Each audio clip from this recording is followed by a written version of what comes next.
А зараз, сябры, ось, откажите на пытанне ў каментарах. Як вы думаете, возьмут ли кого-нибудь з беларускіх незалежных журналістаў, разбэшчаных грантава-медыяльнай сучаснай сістэмай, у нормальное конкурентно здольное выданне?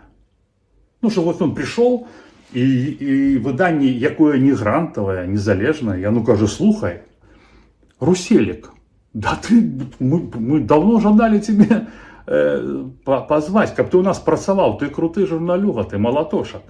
Вось. Ну і напишите, калі ласка, якіх беларускіх грантовых журналістаў вы лічыце годнымі і прыстойнымі прафесіяналамі.